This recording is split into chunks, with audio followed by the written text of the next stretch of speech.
Comment montrer au lieu de raconter? Le fameux show don't tell. Hello mes jolies plumes, c'est Vanessa et j'espère que tu vas bien aujourd'hui. Si tu écris, tu as déjà forcément entendu ce conseil. Show don't tell. Montre, ne raconte pas. C'est le plus souvent répété mais aussi le plus flou. Le problème, c'est qu'on te dit ça, mais on ne t'explique pas vraiment comment faire. Et surtout, est-ce qu'il faut toujours montrer?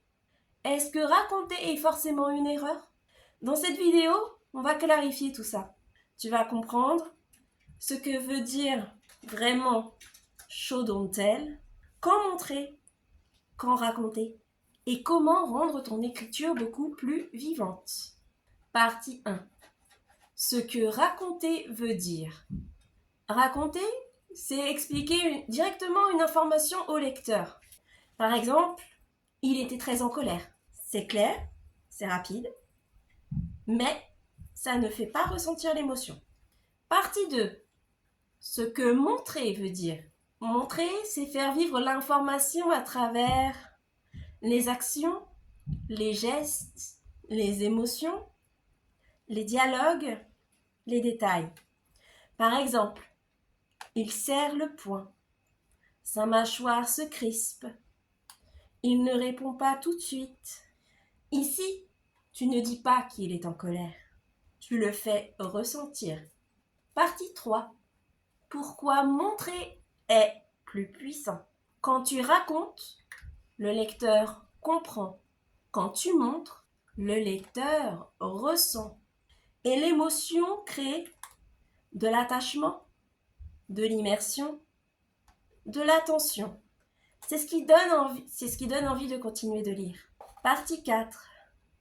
Mais raconter n'est pas une erreur. Désolée pour le bruit là-haut, ce sont mes voisins. C'est une nuance très importante. Tu ne peux pas tout montrer. Sinon, ton texte devient trop long, trop lourd, trop détaillé. Raconter est utile pour avancer dans le temps, résumer ce qui s'est passé, donner des informations rapides. Le but n'est pas de supprimer le tel, mais de mieux choisir où show. Partie 5. Les moments où il faut absolument montrer. Tu devrais privilégier le show quand une émotion importante apparaît, une scène clé se déroule, un moment de tension se joue, une relation évolue. En résumé, montre ce qui compte vraiment. Si cette vidéo t'est utile, mets un petit pouce en l'air, ça soutient la chaîne. Merci à toi. Partie 6. Transformer une phrase telle en show. Exemple simple. Elle était triste. Tu peux transformer ça en un geste. Elle évite les regards. Une action. Elle relie un message. Un détail. Ses mains tremblent légèrement. Tu ajoutes de la vie. Vous voyez, même dans mes exemples, il y a des adverbes. Bon, c'est pas le sujet de la vidéo, mais... Chut. Hein? Partie 7. Utiliser les sens. Le show passe beaucoup par les sensations. Ce que le personnage voit, entend, ressent et pense. Perçoit, pardon, je me suis trompée de verbe. Exemple, au lieu de dire « La pièce était inquiétante », tu peux montrer une lumière faible, un silence étrange, une odeur, un bruit lointain. Partie 8. Le rôle du sous-texte. Le show fonctionne aussi dans les dialogues. Au lieu de dire « Je suis en colère contre toi », le personnage peut dire « Fais ce que tu veux ». Le sens réel est implicite et ça rend la scène plus intéressante. Partie 9. Trouver le bon équilibre.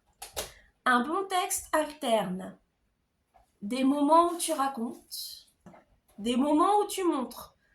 Trop de tel, ça donne un texte plat. Trop de show, ça donne un texte trop lourd. L'équilibre Créer le rythme. Partie 10. Une règle simple à retenir. Pose-toi cette question. Est-ce que ce moment mérite d'être ressenti ou simplement compris? Si la réponse est ressentie, montre, show donc. Si la réponse est compris, raconte, tell. Le show don't tell, ce n'est pas une obligation, ce n'est pas une obligation, c'est un outil. Un outil pour renforcer l'émotion, rendre ton texte vivant et impliquer le lecteur. Et plus tu écris, plus tu sentiras naturellement quand montrer et quand raconter.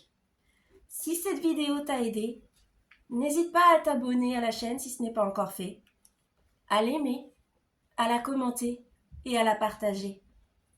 N'oublie pas, écris avec passion et vis avec douceur. Ciao!